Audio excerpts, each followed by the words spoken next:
My name is Darokwa. Thanks for being with us tonight. We begin with the Aviation Ministry, where the minister there, Cecilia Dapa, has given hint it will carry out a demolition of all residential and commercial buildings situated on a parcel of land at East Legon here in Accra. The said land belongs to the Ghana Civil Aviation Authority, but has been encroached upon over the years, posing significant risks to air navigation devices. This came up when Cecilia Dapa led a team of officials from the institutions to tour the encroached areas. To bring you more on that story in the course of the bulletin, let's move on to some other news we are following for you tonight. And the Vice Chairman of the Public Interest and Accountability Committee, PIAC, that is Kwame Jantua, is stressing readiness of the institution to monitor the significant inflow and utilization of oil revenue should ExxonMobil or any other petroleum company start production in commercial quantities. He noted the committee has built capacity over the years to be able to monitor revenues generated from the country's petrochemical industry. He spoke to Joy Business after addressing some journalists at a workshop at Koforidua in the Eastern region. Ghana signed a petroleum agreement with ExxonMobil for the Deep Water Cape 3 Points area last week for ultra-deep water oil exploration. The deal would have to be ratified by Parliament after a local partner also appends its signature. Meanwhile, Minister for Energy has described the terms of the agreement as one of the best based on lessons drawn from the country's 10-year experience in petroleum production. Some parties are, however, disturbed they cannot have details of the agreement until it is ratified by Parliament. But the Vice Chairman of PIAC thinks otherwise. In an interview with Joy Business, Kwame Jantua said he does not believe Ghanaians will be shortchanged by the Exxon deal. I don't think the government, if I may use it as a whole, I don't think the government would want to shortchange Ghanaians. I don't think so. And so let's wait and see. It has been signed. It hasn't been ratified yet. The basis of ratification is based on the local content, then find a local content partner. We've discussed that. It goes to Parliament. Once it goes to Parliament and it's ratified, I'm sure we will see the content of that contract. And when that happens, let's talk again and see whether the content of that PA that has been signed is beneficial to Ghana. Kwame Jantua also noted capable state institutions exist to monitor the tax receipts associated with Exxon's production should the company come on stream, as well as ensuring that the oil giant abides by the country's industry laws. He also stated PIAC has built enough capacity to monitor significant inflows of oil revenue and its utilization should production start. Don't take the fact that they're a big company and they have money, that means they can railroad our laws. No, I don't think that is possible. And we have the institutions to hold them responsible if they do anything against the laws of Ghana. Including monitoring them? Oh, we have to monitor them. We have to. It's not including monitoring them. That is a responsibility that we have to do. And PIAC would treat ExxonMobil like all the other IOCs we are working with. Do you have the capacity to do that? What capacity? What are you talking about capacity? We have the capacity to work with Talo and Cosmos, don't we? We have the capacity to work with ENI. Because ExxonMobil has money, we don't have the capacity. We will show you that we have the capacity. And we will not allow them to do things that are ultra-virus to our laws. I don't think PIAC will sit down and say because it's, ExxonMobil, we are going to give them preferential treatment. No, I don't think so. And I don't think anybody in government should do that. Anybody in Parliament should do that. Our judiciary should do that because we are a sovereign country. The ExxonMobil deal is expected to generate more employment and deepen Ghana's economic development. Mr. Jantua therefore believes that government will do a due diligence on the operations of a company in order to benefit the citizenry. The agreement will become operational after a local partner has been identified and the deal ratified by Parliament in some few weeks. The Bank of Ghana has indicated that it would soon put out a new formula that would influence lending rates of the banks in the country. Now, Governor of the Bank of Ghana, Dr. Ernest Addison, disclosed this to newsmen yesterday, but he would not say if this is to cap interest rates. Now, there's more in this following Business Desk report, plus some issues that came up at the MPC press conference. The changes to the current formula was influenced by concerns it was not reflective of current developments on the market. Therefore, coming up with a new formula and mechanism that is more transparent instead of looking at individual banks and their cost structures would help. I don't think that you really need a model, really, to get the banks to do the right thing, because if banks want to keep interest rates where they are, they will provide justification. Right? They will provide the justification on why they think that even though this is the base rate that is coming out of that model, this is my assessment of the risk premium associated with this or that. So this is why we haven't been that quick in pushing, this movement to the new formula per se, because we want the banks to look at their operating costs and improve the efficiency of their operations, because that is where the crux of the matter is. If we are able to have banks that are more efficient, irrespective of the model that is in place, you will see lending rates coming down. And this is why we are also pushing for larger banks, so that you will derive the economies of scale from the high operating cost environment as a way of addressing the high lending rates in the economy. The governor of the Bank of Ghana also noted they are yet to receive any formal notice on merging the two institutions. And then moving on to this discussion on NIB, ADB, I don't know where you are getting that from, because it was only in the budget that the minister announced the intention, and to the best of my knowledge, it is still an intention. I'm not sure if they have even formally written to the supervision department to indicate that they want to merge as a single bank. On the recent discrepancies on the actual volumes and earnings from the gold exported, the governor was of the view that it's about time the relevant government agencies are empowered to help deal with the situation. We are getting reaction from industries to this. CEO of the Association of Ghana Industries, Chuma Kwawa, says placing a cap or a limit on interest rates will not entirely remove high cost of borrowing. He is advocating a comprehensive framework that will compel banks to lower lending rates. What I believe, or what AGR has been saying, is that Bank of Ghana needs to intervene a little bit in the interest rate situation. And I'm sure there are other means of doing that, not just fixing a cap. For example, developing a formula. You remember way back, there was a formula developed for determining the interest rate, so that within certain ranges, within certain parameters, interest rates would fall within a range, And if you use that formula and you will ensure that they are strictly adhering to it, I'm sure we'll see improvement in that area. The other thing has also been government's own borrowing. And significantly, we've seen improvement in government borrowing by way of the treasury bill rate. Treasury bill rate has fallen quite, significantly. So government has done well as far as competing with the private sector in the financial market is concerned. So there has been that improvement. And what I'm trying to say, there are other different ways of looking at it. Our position has been that whatever it is to bring it down, do it. Capping the interest rate is one of such measures, but I wouldn't say is the best prescription at all times. If at this particular moment we think that is the best solution, we can look at it again. But it is one of the options to look at, not necessarily the very final option. And well, one of those interesting issues that came up from the central bank's press briefing yesterday was the issue of cryptocurrency trading. And while the governor of the central bank warned that trading in bitcoins especially is illegal for now, he said operation of cryptocurrency currencies will be regularized after necessary regulations are put in place to guide their use. Yes, I mean, the payments, instruments change all the time. You remember that in this country there was a time we were using cowries as a medium of exchange.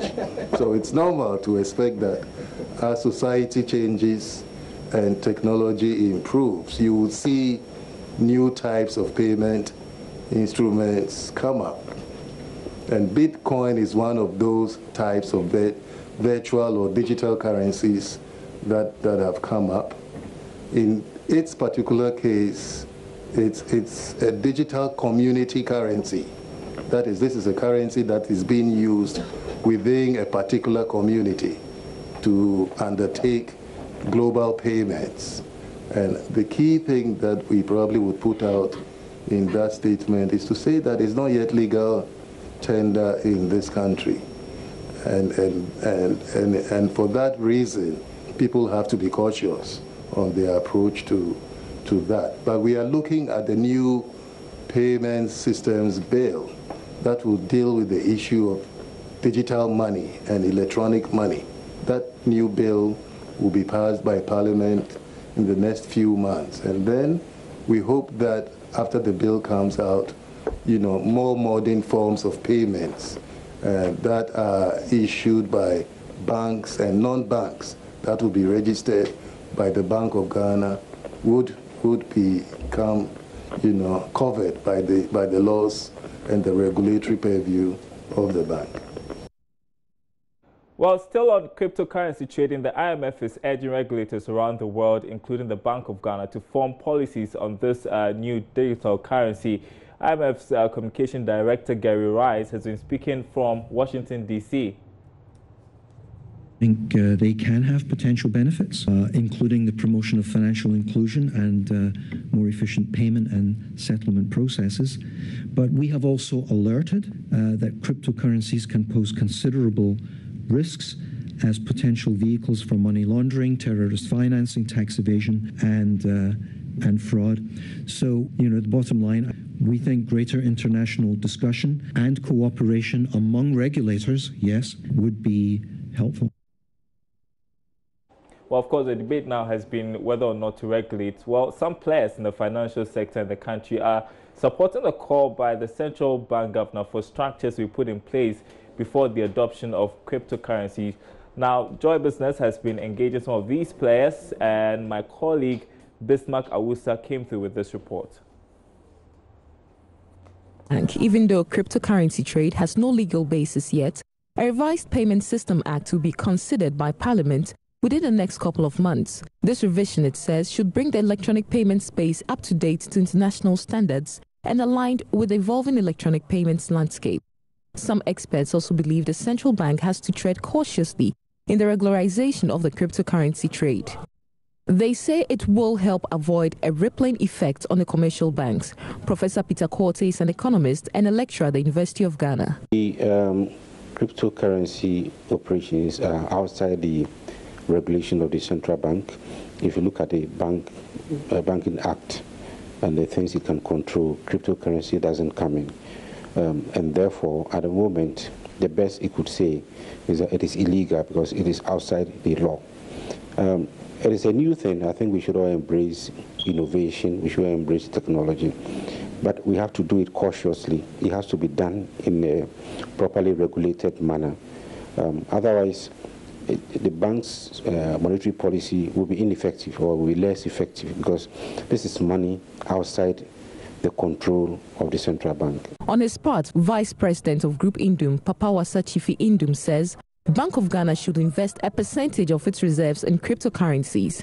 However, he thinks the right legal framework must be put in place. There's a lot of money stored in gold, but Bitcoin, unlike gold, is divisible up to 100 million units, and you can send it as fast as sending an email. And it's also very resilient, and all the transactions are stored on a public blockchain, making them very, very secure through mining. So people have argued that these qualities make it superior to gold, and it's gold 2.0. And from that comes what is somewhat of a radical argument that African central banks should invest directly in Bitcoin in particular. If you're an asset manager for sitting on maybe let's say $100,000 fund, would you advise your investment committee to place any funds in Bitcoin? Up to 1%. You are going to do that? I would do that. If I would make the investment case, and the reason why is that in any investment analysis, you have to diversify. Meanwhile, President of the Chartered Institute of Bankers, Reverend Patricia Sapo, has also been advising bankers to be abreast of current developments in the cryptocurrency space, especially the Bitcoin. Is the cryptocurrency or are the cryptocurrencies a threat to banking? This is something we need to consider seriously.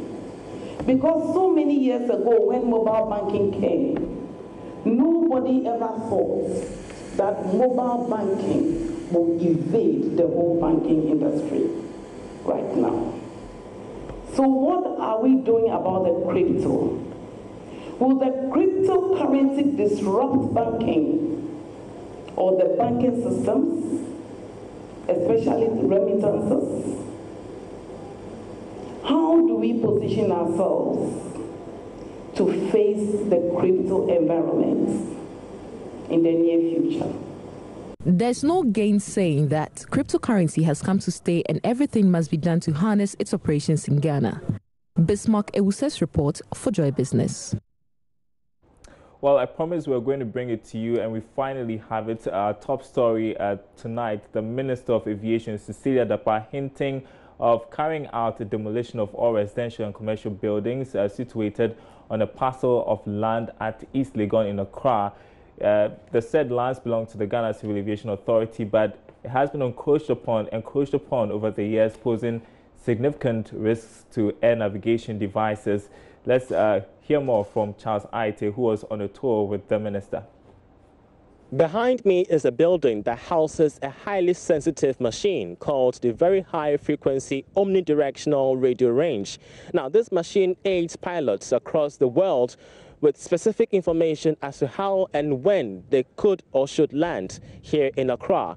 But unfortunately, the efficacy of this machine is currently under jeopardy. This is according to the Aviation Ministry, which is currently on a task force mission to clamp down on all buildings that they describe as encroachers of the land belonging to the VOR.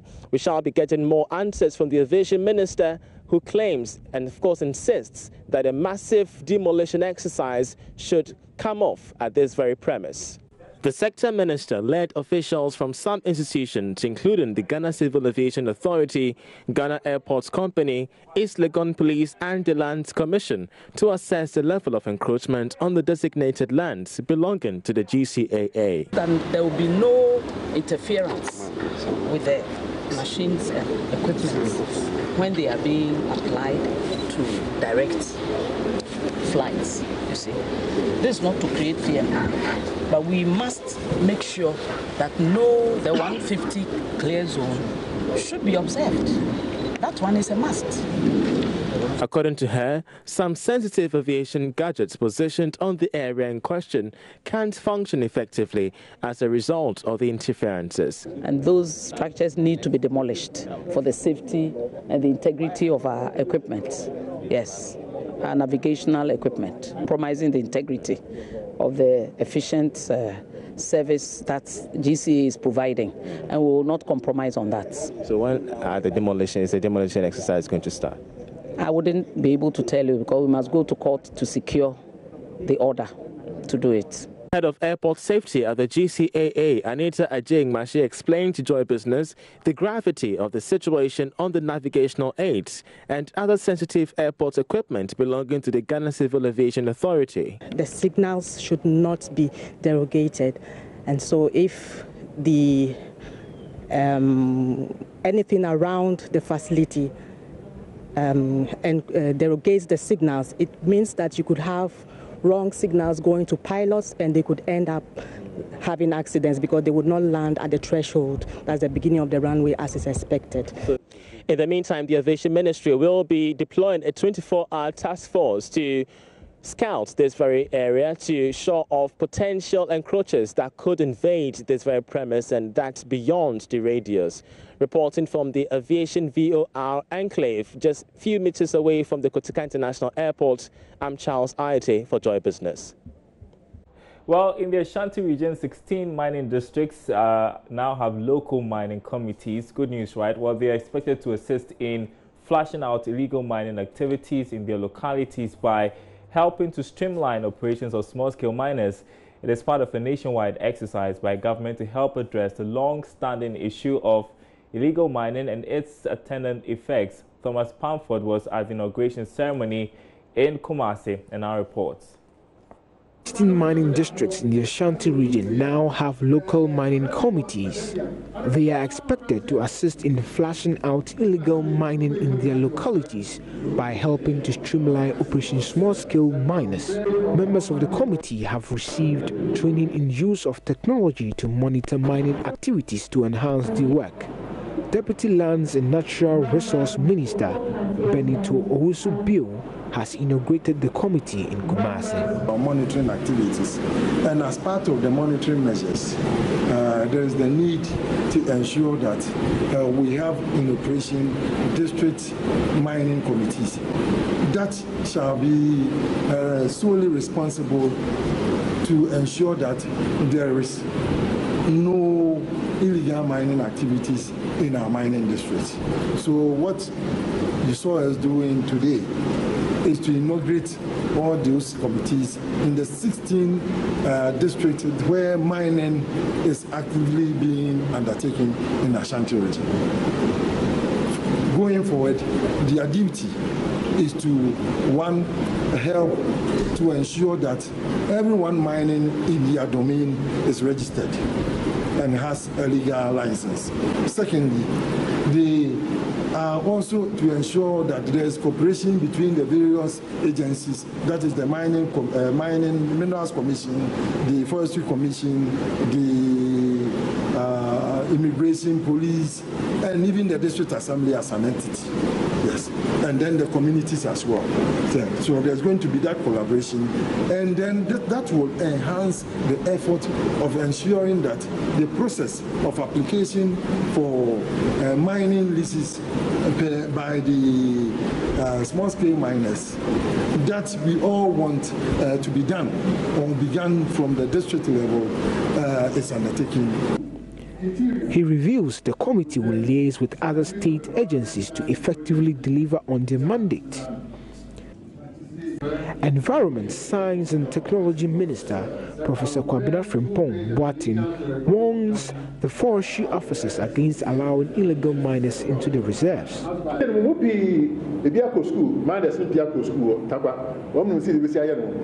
How to mine sustainably. Some miners have been educated on how to mine sustainably. They should put it to good use. Some forestry officers have also allowed illegal miners to evade the forest with the idea of doing reclamation, but it is otherwise. Government is on the alert.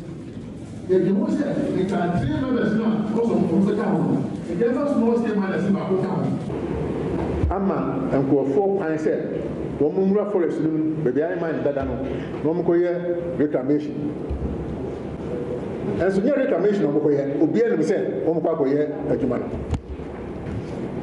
Abaya Hunina, yeah, baby, Western region. Thomas Pamford reporting for JoyNews. We are pushing on to our interview of the day, and economist Professor Peter Korte is applauding the Bank of Ghana for its resolve to enforce a new formula for calculating interest rates for commercial banks. According to the central bank, there is a need to control that for interest margins. Now, the guidelines to calculate the interest rate, that is the reference rate. Now, speaking to Joy Business, Professor Korte said the move is laudable and would go a long way to guide commercial banks in this regard.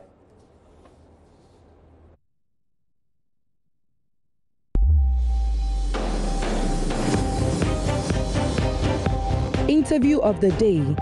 Mind you uses its policy tools to control money supply to try and curtail inflation. But inflation is caused by both monetary and structural factors. So the bank can control the monetary factors, but the structural factors like cost of doing business, and many road infrastructure and many other things that are outside the purview or control of the bank.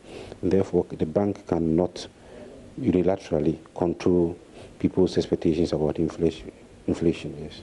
So one other thing the Bank of Ghana is looking at implementing is the fact that they think it's prudent to actually come up with a new formula for calculating interest rate. That is the reference rate. That is the term they gave it. What is your take on this particular one? Yeah, it's something we have called for. I recall last year I was at economic management meeting where we, through the Ministry of Trade and Industry, this issue was tabled. The position is that interest margin is so high, therefore the need for a formula that a bank can then use to determine the margin banks can impose on customers. Otherwise, most often the excuse is that our cost of operation is still high and therefore we are unable to reduce interest rate. But if there is a formula for calculating your base rate, then that becomes very transparent, and then you are given a margin, a profit margin to add on, and that becomes very credible.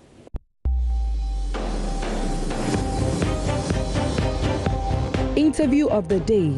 And thanks for being good company. As always, my name is Daryl Kwal. There's more news on our website, myjoyonline.com/business. I'll see you same time tomorrow.